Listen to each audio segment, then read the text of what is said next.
What would you do if the people who fired you on Friday were begging you for a lease by Monday? Sounds unreal, right? But that's exactly what happened to me. My name is Logan Carter, and I'm 34 years old. Just a regular guy, working and loyal to a company that didn't think twice before letting me go. One minute I was sitting at my desk, sipping coffee and answering emails. The next, I was packing up my things. Humiliated and jobless.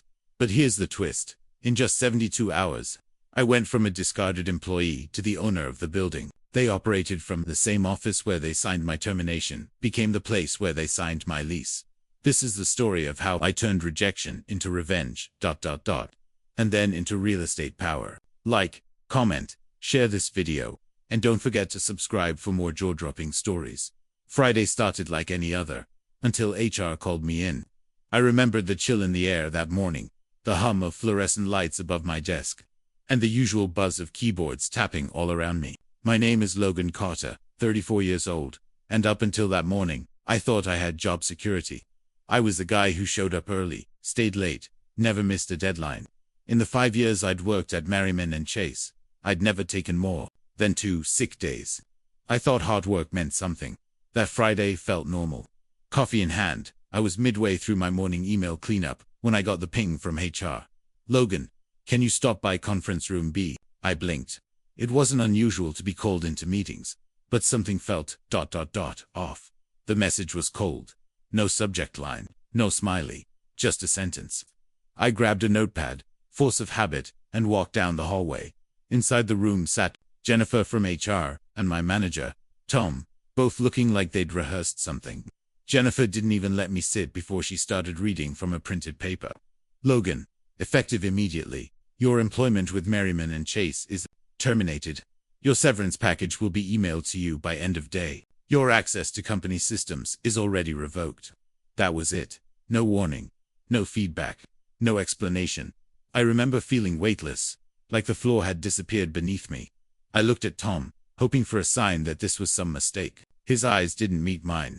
I opened my mouth, but no words came. I couldn't speak. My career, my identity, just ripped out of me in 30 seconds. I stumbled back to my desk. My screen was already locked. My company email logged out. My keycard disabled. Coworkers peeked over their monitors but said nothing. Nobody dared make eye contact. The silence was deafening. My hands trembled as I emptied my drawers into a cardboard box. A desk plant. Some pens. A mug that said Monday doesn't scare me. Oh, the irony. That, as I walked out of that building, shame and rage swirled together inside me. I kept asking myself, why me? I'd outperformed my team 3 quarters in a row. I'd trained half the people who still had jobs in there. I sacrificed weekends, birthdays, even my engagement dinner, to make project deadlines. For what? But beneath the heartbreak and confusion, something else stirred. A small, flickering flame, not of hope, but of defiance. I wasn't just angry at them, I was angry at myself. Angry for giving so much power to people who didn't care. Angry for believing loyalty guaranteed safety. That box in my hands wasn't just filled with office supplies, it was filled with proof that everything I'd built was disposable. By the time I reached the parking lot, that flicker had turned into fire. I didn't know what I was going to do next, but I knew one thing for sure. This wasn't the end. I walked out with a cardboard box, but also a fire in my chest. Have you ever stared at the ceiling, wondering what your life even means? That night, lying flat on my back, that's all I did. Stare. No sleep. Just silence. The kind of silence that gets so loud, it drowns out everything else. The hum of the fridge down the hall. The occasional car passing outside. My own shallow breathing. All of it wrapped around a single deafening question. What now? The anger had faded, replaced by something heavier. Shame. It sat on my chest like a weight I couldn't shake off. Getting fired wasn't just about losing a paycheck. It felt like losing a piece of my identity. For years, my work defined me. My routines, my confidence, my manhood, all tied to a job that kicked me out without a second glance. What kind of man gets blindsided like that? What kind of man doesn't see it coming? I didn't tell anyone at first. Not my friends. Not even my girlfriend, Marissa. She'd been out of town visiting her mom that weekend, and I didn't have the courage to break the news over the phone. I just told her I was working from home for a couple days. I couldn't face the look in her eyes. The disappointment. The pity. That was the worst part. The idea that people might feel sorry for me. When she came home Sunday night, I finally told her the truth. She didn't yell. She didn't walk out. She just sat on the couch next to me and listened. "We'll figure it out," she said gently. But even in her comfort, I saw that flicker of worry behind her eyes. That quiet calculation every couple makes when one person loses their footing. What bills can we push? How long can we last? Will he bounce back or spiral? My friends were no better. They tried to be supportive, but they didn't get it. "You'll find something else, man," one of them said over a beer. Another offered to connect me to his cousin's startup. I smiled and nodded, but inside, I felt like I was sinking. It wasn't about finding another job. It was about the fact that I'd built my entire world around a system that could discard me in a minute. That night, I couldn't sleep again. I lay there, eyes wide, sweat drying on my skin, replaying every mistake I'd ever made. Every time, I'd chosen work over rest, money over peace, status over self-worth. All of it for what? A company email that locked me out, and a cold goodbye. I thought about money, or the lack of it. My savings weren't much. A few grand, barely enough to cover rent and food for a couple of months. Credit cards were already bleeding. Marissa was pulling extra shifts at the hospital, but we both knew it wouldn't be enough. And I refused to borrow from my parents, not after they'd already bailed me out back in college. It felt like I was unraveling. I'd spent years climbing the ladder, only to find out it was leaning against the wrong wall. But somewhere in the darkness, between the panic attacks and the crushed ego, something began to shift. It wasn't clarity. Not yet. Just a strange thought that kept whispering through the noise. What if you stopped playing their game? It didn't come with trumpets or lightning bolts. It was more like a question mark scribbled on the back of my mind, but it stuck. The idea that maybe, just maybe, getting fired wasn't the end. Maybe it was the beginning. I didn't know it at the time, but that night was the lowest point of my life. It was also the first night I stopped thinking like an employee and started thinking like an owner. But somewhere in the darkness, a crazy idea began to take root. Sometimes your lowest point is the best launch pad. When everything else crumbles, your career, your ego, your image, you're left with only one thing: choice. You can stay buried under the wreckage, or you can crawl out with whatever strength you've got left and start building again. That Sunday night, I made my choice. I sat alone in the living room, staring at the half-empty box I'd brought home from work. It sat there, like a trophy of failure. But then I noticed something inside it, wedged between a dusty coffee mug and some old sticky notes, an old spiral-bound notebook. It was worn, the edges curled, but I recognized it instantly. It was from years ago, back when I still allowed myself to dream. I flipped it open, and there it was. A series of sketches, notes, and rough numbers about real estate investing. Duplex income models, notes about rental yields, a list titled Future Property Names. I smiled.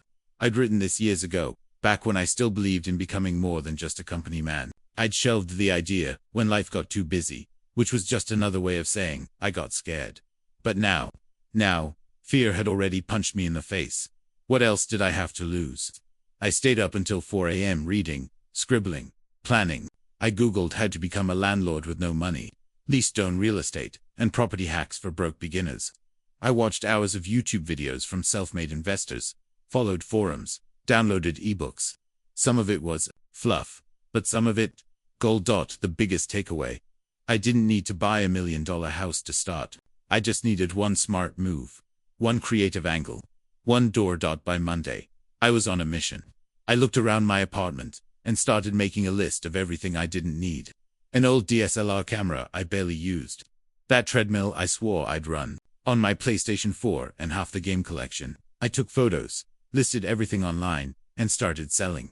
A week ago, I wouldn't have considered pawning off my hobbies. But now, every dollar had a purpose. Every sale wasn't just about money, it was fuel for my next chapter. I also reached out to my friend Carter, the only guy I knew who owned property in the city. We'd worked together in sales years ago, and he'd flipped 3 duplexes. By now, I messaged him, need advice. Got fired. Thinking about investing. Don't laugh. He didn't laugh. Instead, he sent back, good, finally, meet tomorrow. Carter was blunt, but smart. Over coffee, he walked me through the basics. Cash flow, managing tenants, finding off-market deals. And most importantly, leverage. You don't need to be rich, he said. You need to be resourceful. Use other people's fear to your advantage. I'd never looked at fear that way, but it made sense. The market was full of nervous landlords wanting to offload bad properties or desperate owners trying to keep afloat. If I could step in with a bit of confidence and a lot of hustle, maybe I could make it work. That night, I updated my budget, started tracking every penny, and carved out a list of areas in the city where rent was climbing but property values were still within reach. I bookmarked real estate sites and checked them every hour like it was the stock market. I wasn't just browsing anymore, I was hunting. Marissa noticed the change in me almost instantly. You're different, she said over dinner. Not just stressed, focused. I smiled. For the first time in days, I felt like I had a grip on something. I wasn't helpless. I had a goal. One night, while digging through Craigslist listings, I stumbled on something strange. A building downtown listed way below market value. The description was vague. Needs work. Flexible terms. Owner relocating. No photos, just an address and a phone number. Curious, I copied the address into Google Maps. My jaw dropped. The building was 3 blocks from my old office. A 3-story structure with commercial space on the bottom and apartments above. The area had been developing fast, and I knew for a fact that several tech firms were expanding nearby, including my former employer. It was risky. Probably a money pit. But something told me to look deeper. I jotted down the number. I didn't call right away. I wanted to prep first, understand what I could offer, and how I could make a creative deal happen. This wasn't going to be a typical transaction. I didn't have the bank account for that, but I had something better. Fire, research, and no backup plan. Over the next 48 hours, I read everything I could on lease-to-own deals, seller financing, and negotiation strategies. I practiced phone scripts. I studied comparable properties. I didn't sleep much. I didn't care. Because for the first time in a long time, I wasn't just reacting to life. I was planning. What if your worthless skills were your ticket out? That question hit me like a freight train around 2 a.m. as I stared at my laptop, caffeine buzzing in my veins. For days, I'd been burying myself in real estate strategy, learning, researching, calculating, and then suddenly it clicked. I didn't need to become someone else to pull this off. I already had what I needed. All those years in corporate had taught me skills I never gave myself credit for. Negotiation. I'd closed hundreds of sales calls under pressure. Spreadsheets. I used to build financial forecasts blindfolded. Communication. I led client meetings, pitched ideas, diffused angry partners, all without breaking a sweat. These weren't just job requirements. These were business tools. Tools that could help me escape the very system that tried to bury me. I opened a fresh Excel sheet and began building something that looked like a business plan. Basic, but real. I estimated rental income based on nearby units, calculated operating expenses, ran worst-case scenarios, and added contingency buffers.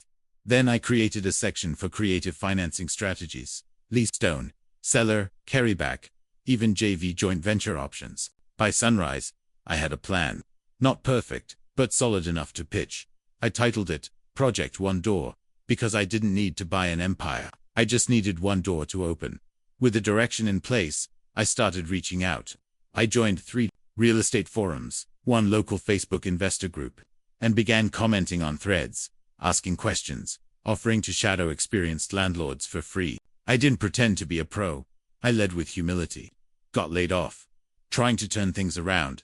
Hungry to learn. That honesty earned me more responses than I expected. People respected hustle. Some even offered me leads. Then came the message that changed everything. A user from one of the forums, username RJ Units, dropped a DM. Hey man, saw your post. I know someone trying to offload a commercial plus residential building. Needs TLC, but is priced under market. Might be worth a look. He sent me the address, and I froze. It was the same building I'd bookmarked earlier on Craigslist. The one near my old office. The one with vague details and no photos. This wasn't a coincidence. This was the universe daring me to make a move. I called the number immediately. A raspy older man answered. His name was Walter, and he'd owned the building for 22 years. He was retiring, moving closer to his kids, and didn't want to deal with brokers or listing agents. If you can close fast, he said, and handle it as is, I'll make it easy. I didn't tell him I was broke. I didn't tell him I'd never owned property. I just listened, took notes, and asked smart questions. By the end of the call, he agreed to meet the next day for a walkthrough. Bring coffee, he joked, and an open mind. That night, I went back to my spreadsheet and updated every detail, using what Walter had told me. Square footage, estimated repairs, nearby rents. I even built a side tab showing different financing options I could pitch. Seller carry note, lease option, deferred payments, sweat equity. I had no idea if he'd say yes, but I was ready to try. As I sat back in my chair, exhaustion finally catching up to me, I smiled. This wasn't a job hunt. This was something else entirely. I wasn't begging for interviews or sending resumes into black holes. I was creating, building, taking risks, and oddly enough, I felt more alive than I had in years. I thought back to how many times in corporate I'd been told to stay in my lane, to focus on my role, to avoid coloring outside the lines. That environment shrunk me, kept me in a box. But this new world, it rewarded initiative, creativity, grit. I wasn't thinking like an employee anymore. I was thinking like a deal maker. Before I called it a night, I wrote down 3 words and stuck them on my fridge with a magnet. Negotiate, leverage, own. This wasn't about revenge anymore. This was about freedom. But I needed more than a dream. I needed action and capital. Every landlord starts with someone else's door. That phrase kept bouncing around in my head as I stood outside the cracked brick building with 2 cups of coffee and a manila folder full of paperwork. Walter, the owner, met me with a limp handshake and tired eyes. He was older than I expected, late 60s, maybe early 70s, wearing a worn-out denim jacket and the kind of expression that said he'd seen 100 deals before breakfast. But there was kindness there too, and curiosity. Thanks for the coffee, he said, taking the cup. Let's see if you've got what it takes. The place was rough. Peeling paint, rusted stair rails, a few boarded windows. But the bones, solid. The ground floor had 2 commercial units, both currently vacant. The second and third floors held 4 apartments, 3 of which were still occupied. The building had potential, and Walter knew it. He just didn't have the energy or desire to fix it anymore. As we walked the halls, I asked questions not just about plumbing and repairs, but about zoning, back taxes, and tenant leases. Walter nodded, impressed. You've done your homework, he said.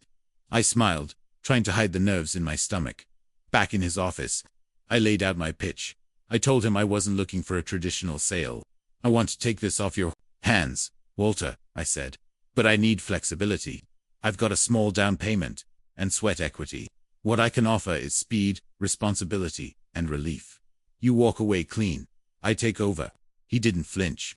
In fact, he leaned forward. You got money. I didn't lie, some I said, but not enough to meet asking price up front. Here's what I propose. That's when I slid the paper across the table. A lease tone agreement.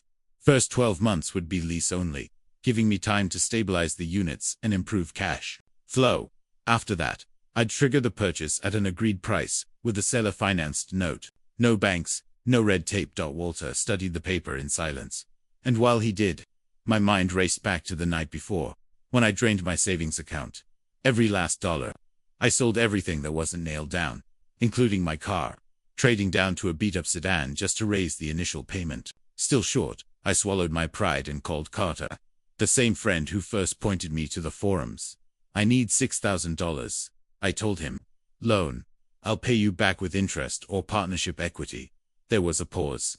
Then, I'm in, but you better not screw this up. That call bought me the leverage I needed to step into this room with Walter. Back in the office. He finally looked up.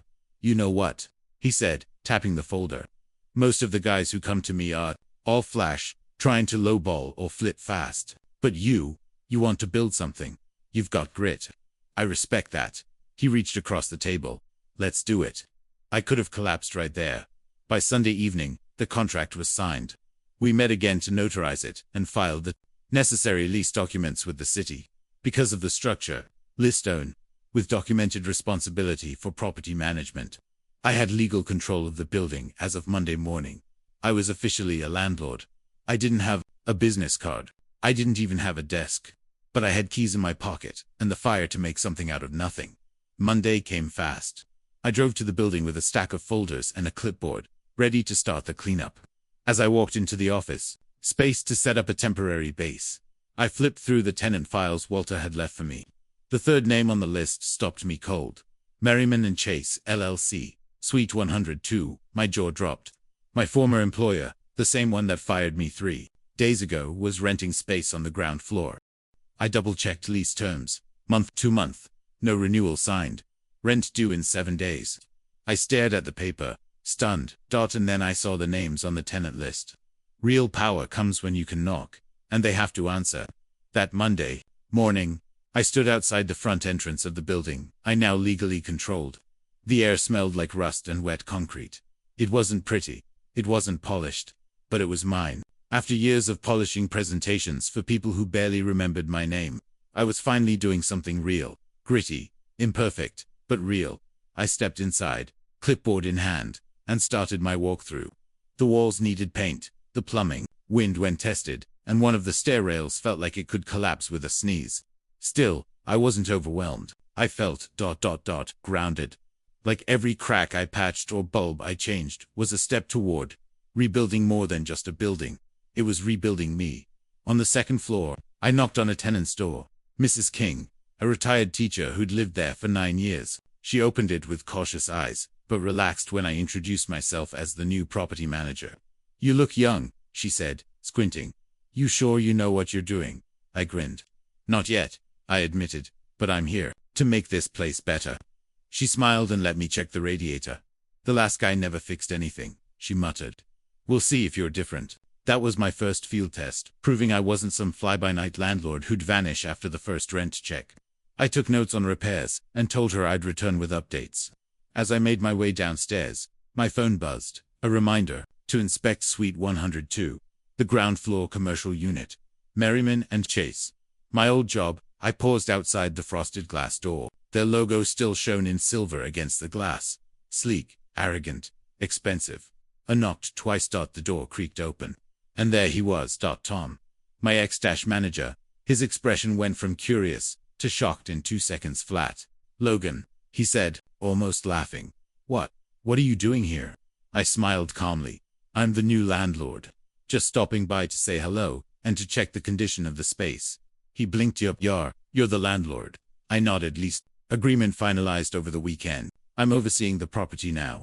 Your team's rent is due on Friday, correct?" Behind him, I noticed 2 of my old co-workers whispering near a desk. One of them, Rachel, offered a stiff wave. The other pretended not to see me. Tom cleared his throat. "Right, of course.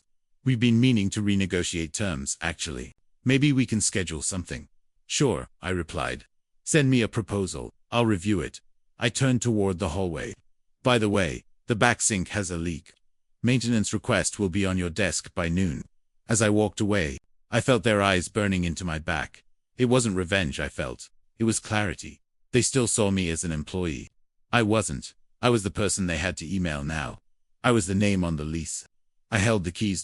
By afternoon, I was covered in dust, sweat, and something close to pride. I'd made calls to a handyman, scheduled a roofing estimate, and even bartered some junk removal in exchange for website help from a tech-savvy tenant. Bit by bit, the building was coming to life. My clothes weren't designer, and I didn't smell like expensive cologne anymore, but I was building something real with my own hands. And with each call, each interaction, each fixed faucet, I was learning the street-side version of business, the kind they don't teach in corporate. Didn't need revenge, but I wasn't about to back down. He looked like a janitor, but spoke like a CEO. I first saw him outside the building, across the street, tinkering with a busted light fixture and humming to himself like nothing in the world could bother him. Grease on his jacket, duct tape in one hand, coffee in the other. He nodded at me, and I nodded back. I figured he was maintenance. Turns out, he owned the entire block. His name was Earl Jennings. Mid-60s, gray beard, heavy hands, and eyes that had seen every side of the real estate game. He noticed me checking out the cracked sidewalk on my property, and wandered over. "New landlord?" he asked casually. I nodded. "How'd you guess?" He smirked. "You're wearing clean shoes. That won't last." I laughed, and we struck up a conversation. Within 5 minutes, Earl had sized me up, not rudely, just directly. "You read a lot," he said, "but you haven't bled in this business yet. That's where the real lessons are."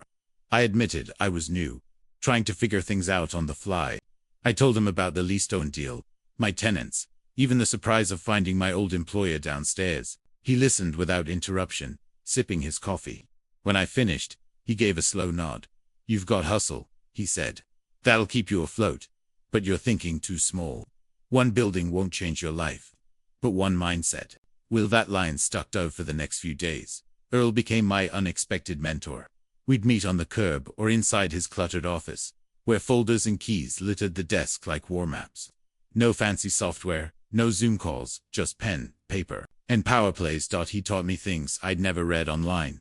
Cash flow is king, but control is God. Never fall in love with a building. Fall in love with the numbers. Don't chase appreciation. Create it. Your best deals will come from people, not listings. Relationships build real estate. I started to see things differently. Where I once saw buildings, I now saw leverage points. Vacancy wasn't a crisis, it was an opportunity to reposition and raise rent. Deferred maintenance wasn't a curse, it was a negotiation weapon. Earl showed me how to approach deals like a chess player. Don't just think about what the property is worth, he said. Think about what you bring to it, how you'll turn it into something better, then extract that value. He also drilled mindset into me, over and over again. You were fired because someone else controlled your time, your money, and your value. That's over now.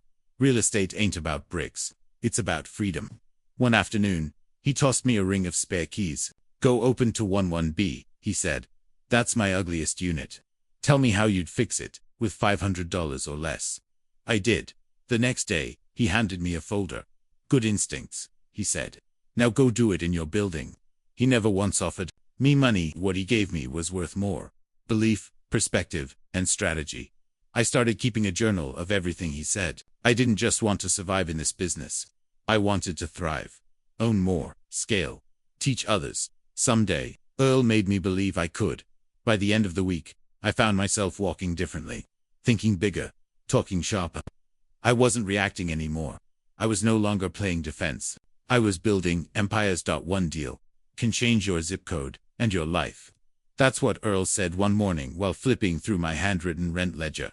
"You've done good," he muttered. "But you're still playing in the kiddie pool. You want to change your life? Find a deal that scares you, and then outsmart it." That stuck with me. I'd stabilized most of the residential units, patched up some long-standing issues in the commercial space, and even started getting respect from my tenants. But the numbers still weren't blowing the doors off. I wanted scale, not greed, just freedom, more cushion, more control, more leverage. It came unexpectedly. One of the other property owners on the block, a tired-looking guy named Marvin, ran into me while I was painting the rear stairwell. "You, managing or owning?" he asked. I told him I was the landlord. "Huh," he said, raising an eyebrow. "I might have something you'd be interested in." Turns out, Marvin owned the other half of the building I had lease purchased, the part Walter never mentioned. A quiet legal separation between partners years ago had left two different landlords managing one physical structure. Marvin's side included more storage, half the utilities, and most importantly the deed. My lease-to-own gave me controlling rights and management responsibilities, but not full title. I didn't even know I was sharing control with someone else. "It's been a headache," Marvin said. "Tenants call me about stuff you're already fixing. And honestly, I'm retiring soon. If you want to make me an offer, I'll listen." At first, I hesitated. I barely had any reserves after all the repair costs, let alone capital for a full buyout. But then Earl's voice echoed in my head. "Outsmart the deal." I got to work. I reviewed Marvin's side of the building, ran quick estimates on added cash flow, and realized it was cleaner and better maintained than Walter's half. With full control, I could refinance, consolidate expenses, and boost rents with modern updates. This was the move that could take me from scrappy operator to real deal owner. So I built another creative offer. No banks, just brains. I proposed a hybrid structure, small down payment using remaining reserves, and a personal loan from Carter, seller-financed. Balloon note payable over 3 years. Shared equity clause with a first right of refusal if I missed a payment gave Marvin peace of mind. 1-month transition period for Marvin to offload his accounts. It wasn't a cash-out offer, but it was fast, clean, and hands-off for him, which was exactly what he wanted. We negotiated over 3 meetings, 1 late-night phone call, and about 20 cups of coffee. In the end, Marvin shook my hand. "You've got grit, kid. Remind me of myself." only less bitter. The final paperwork was signed Monday morning, exactly 4 weeks from the day I was fired.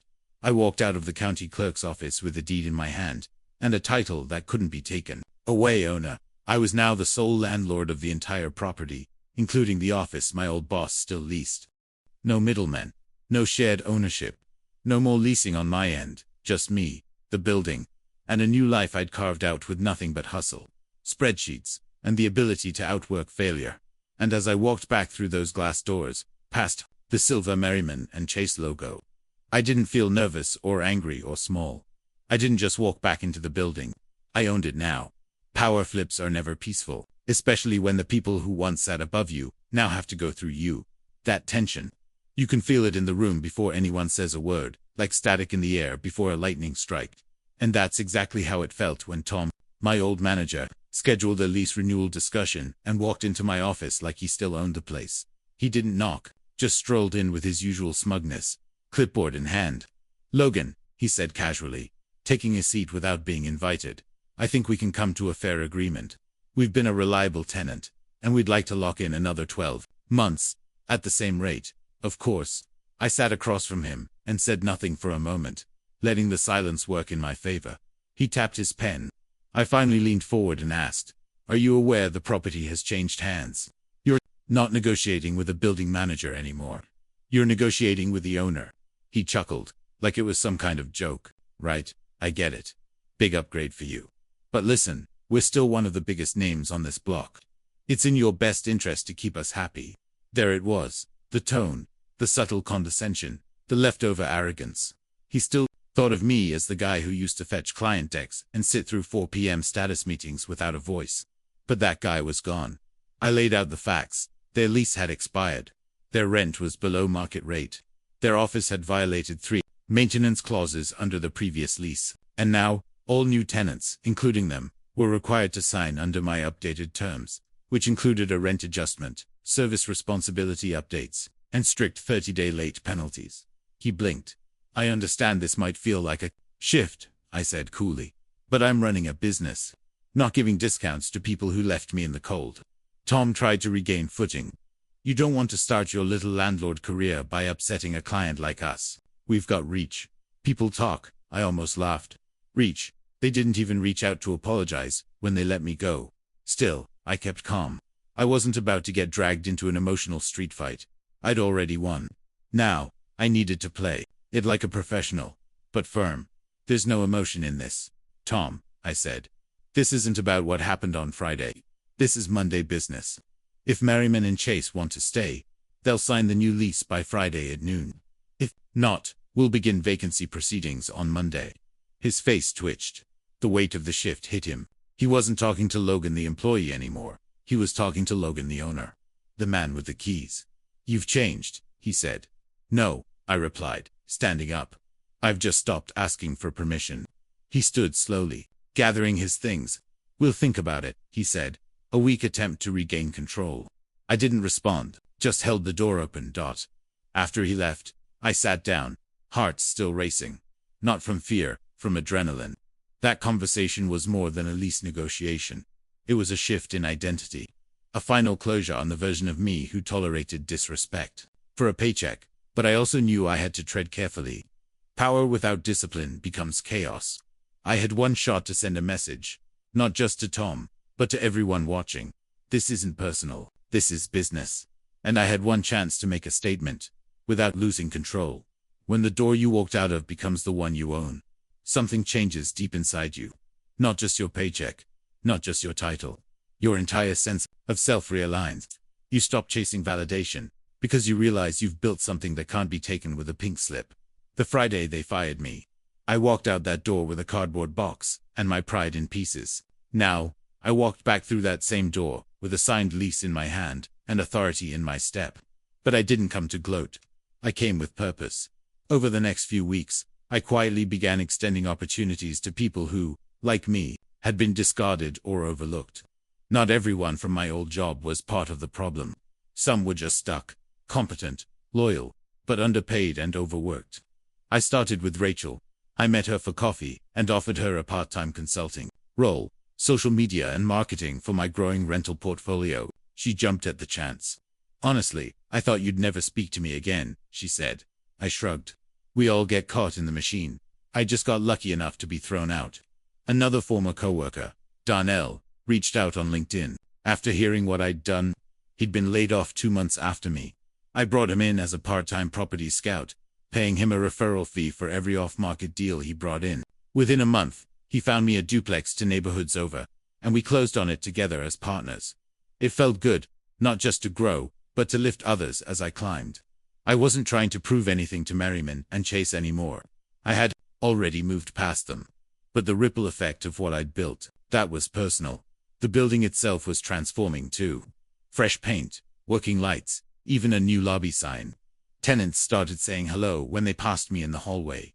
Mrs. King, from upstairs, baked me banana bread. Even Earl, my gruff mentor across the street, gave a rare nod of approval. You're shaping up to be the real thing, he said. Now, don't let the suits water you down. One day, as I was locking up the ground floor, a delivery guy passed me in the hallway and asked, "You, the manager here?" I smiled. Something like that. That same week, Tom sent me an email asking if Merriman and Chase could extend their lease for another 6 months while they explored relocation. I approved it, with updated rates and a security deposit clause. He responded with 2 words. Thank you. That was enough. No need to rub it in. No need to remind them who I used to be. The fact that they were signing checks with my name on them said more than words ever could. One afternoon, I stood in the very conference room where I had once been let go. It was being used for a tenant association meeting, now full of voices, ideas, energy. I leaned against the doorway for a moment, watching, breathing it in. It didn't feel like revenge. It felt like evolution. From employee to entrepreneur. From evicted to empowered. From disposable to indispensable. And all of it, every ounce of this transformation, had started with the worst day of my life. I didn't need revenge. I became the outcome they never saw coming. Rock bottom wasn't the end. It was the foundation. The day they fired me, I thought everything I'd worked for had collapsed. In reality, something else had been buried beneath the rubble. A version of me I didn't know existed. Stronger, sharper, unapologetically real. I could have stayed in victim mode, replaying the injustice, blaming the system, shrinking into shame. But somewhere between that cardboard box and the lease agreement, I discovered that the greatest thing they ever did for me was let me go. Because in losing their approval, I gained my freedom. Looking back now, I'm not bitter, I'm grateful. Grateful for the failure that forced reinvention. Grateful for the fear that became fuel. Grateful for every locked door that pushed me to find a key of my own. The journey wasn't glamorous. I didn't go viral or strike gold overnight. I got my hands dirty. I asked for help. I failed forward fast. And that's what made it real. That's what made it mined out today. I own multiple properties, and I'm building a portfolio that creates opportunity, not just for me, but for others who've been counted out. I've mentored 2 first-time investors, hired 3 part-time team members, all people who just needed someone to believe in them. Because once you've been on the outside looking in, you never forget how powerful one open door can be. If you're watching this, and you've been fired, overlooked, underestimated, or told you're not enough, I've been there. And I'm telling you right now, your setback is not your ending. It might be your beginning. The question is, are you willing to hustle, learn, and build your own table when no one offers you a seat? That's what this story was about. Not revenge. Not proving them wrong, but proving yourself right. Thanks for being part of this journey. If this inspired you even a little, do me a favor, like, comment your thoughts. Share this with someone who needs to hear it, and hit that subscribe button for more real stories about real transformation. Empire starts the moment you stop waiting for permission and start building.